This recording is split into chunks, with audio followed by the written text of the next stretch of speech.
Olá!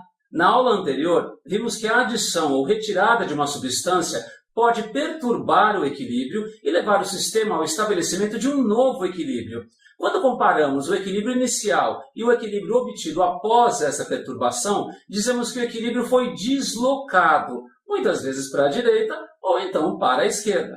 Na aula de hoje, vamos ver a segunda possibilidade de perturbação de equilíbrio químico. Vamos lá!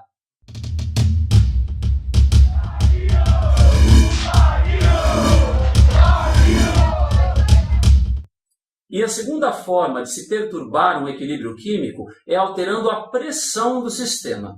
Para entendermos direitinho como isso funciona, vamos analisar mais uma vez o clássico equilíbrio de produção do gás amônia, a partir de nitrogênio e hidrogênio, equilíbrio que tem Kc igual a 4,0 a 167 graus Celsius. Aqui no gráfico ao lado, dá para perceber que a concentração da amônia no equilíbrio é de 2 mols por litro e as concentrações de nitrogênio e hidrogênio 1 mol por litro, o que garante a verificação da constante de equilíbrio. Vamos lá! 2 ao quadrado sobre 1 vezes 1 ao cubo é igual a 4, e que é justamente o valor de Kc, o que comprova que o sistema está em equilíbrio químico. Agora vamos perturbar esse equilíbrio mudando a pressão do sistema. Eu vou propor a redução do volume à metade, justamente para aumentar a pressão, mas para também levar as concentrações ao seu dobro. Então vejam, por trás de uma variação de pressão, isso causa alterações nas concentrações. Se eu reduzir o volume à metade para mudar essa pressão, as concentrações dobram. Então a concentração da amônia, que era de 2 mols por litro, vai para 4 mols por litro. E as concentrações de nitrogênio e hidrogênio, que eram de 1 mol por litro, vão para 2 mols por litro, o que tira o sistema do equilíbrio. Vamos substituir os valores. 4 ao quadrado sobre 2 vezes 2 ao cubo é justamente igual a 1, valor bastante inferior ao Kc. Dê uma olhadinha no gráfico lá de baixo. Na hora que a pressão foi aumentada, reduzindo-se o volume à metade, as concentrações aumentaram e as duas velocidades aumentaram.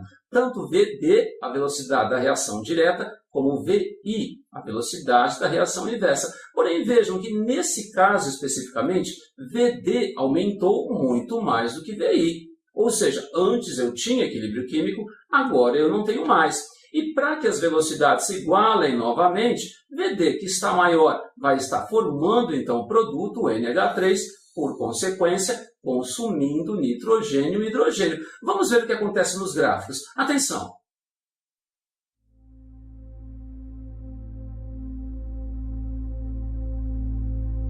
Bom, como era de se esperar, a concentração da amônia aumentou e as concentrações dos gases nitrogênio e hidrogênio diminuíram. Vamos dar uma olhadinha nos valores obtidos. São valores um pouco chatos, eu calculei, vocês não vão precisar disso, mas só para mostrar para vocês que, novamente, um equilíbrio sendo perturbado, um outro equilíbrio vai ser estabelecido. A concentração da amônia ficou igual, então, a 4,4052 mols por litro. Já a concentração do nitrogênio, 1,7974 mols por litro. E, finalmente, a concentração do hidrogênio, 1,3922 mols por litro. Se colocarmos esses valores na fórmula do Kc, então, concentração do NH3 ao quadrado sobre concentração do nitrogênio vezes concentração do hidrogênio ao cubo, obtemos 4. Ou seja, após uma perturbação, um novo equilíbrio foi estabelecido. Agora vejam, se eu comparar o equilíbrio inicial com esse equilíbrio, eu vou ver que para o estabelecimento desse equilíbrio houve mais formação do NH3, com consumo, obviamente, de nitrogênio e hidrogênio. Como o NH3 está à direita da dupla seta, podemos dizer então que houve um deslocamento para a direita. Agora, vejam, na hora de concluir isso, nós não vamos precisar efetuar esses cálculos todos que eu efetuei. Para isso, basta a gente se lembrar do princípio de Le Chatelier. Vamos a ele então, que diz que o sistema reage de forma contrária à perturbação, de modo a restabelecer o equilíbrio químico. Temos aí a expressão que mostra o equilíbrio, gás nitrogênio mais 3 de hidrogênio, um equilíbrio com 2 de amônia. E vamos tentar agora prever esse deslocamento pensando como propõe o princípio de Le Chatelier. eu aumentei abruptamente a pressão. O que o sistema faz? De início, o sistema resiste. Ele vai tentar agir de forma contrária. É como se ele dissesse, não quero essa pressão maior, eu quero diminuir a pressão. Então ele tenta diminuir a pressão. Mas como é possível diminuir a pressão? Ora, deslocando-se de forma a diminuir a quantidade total de gases, em termos de partículas, em termos de números de mols de gases. Agora, qual dos lados aí tem o maior número de gases? É o lado esquerdo, reagentes, 1 mais 3, 4. Já o lado direito, o produto, tem 2 mols de gases só. Então, o sistema se desloca no sentido da formação de produtos, ou seja, é deslocado para a direita. A lógica é a seguinte, se eu reajo nitrogênio com 3 mols de hidrogênio, formando 2 mols de amônia, eu tenho 4 mols produzindo 2 mols, a metade de partículas. Se eu aumentei a pressão e o sistema, segundo o princípio, justamente tenta diminuir a pressão, ele vai favorecer a velocidade que leva a uma diminuição da pressão. Vai favorecer VD, deslocando o equilíbrio para a direita. Vejam, mais uma vez, o princípio de Le Chatelier facilitando a vida da gente.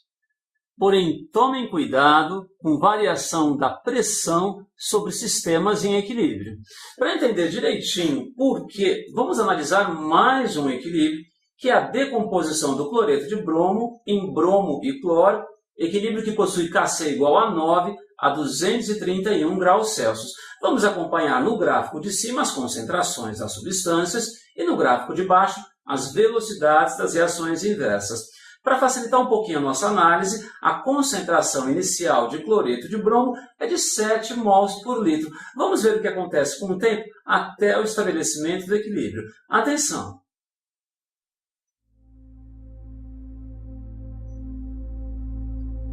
Bom, até agora não aconteceu nada de diferente, obviamente. A concentração do reagente foi diminuindo, ao mesmo tempo em que as concentrações dos produtos foram aumentando até ficarem constantes, ou seja, até atingirem o sistema em equilíbrio químico como estamos acostumados.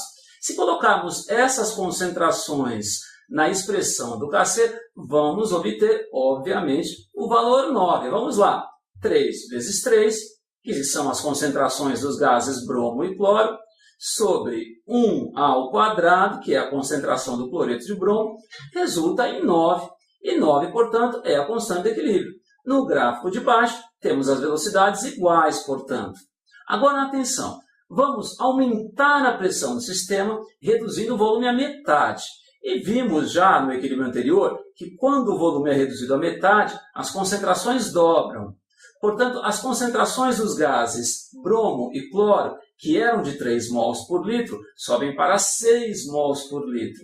E a concentração do cloreto de bromo, que era de 1 mol por litro, sobe para 2 mols por litro. Bom, se ambas concentrações subiram, as velocidades vão subir também. Porém, dê uma olhadinha no que aconteceu com as velocidades lá no gráfico de baixo.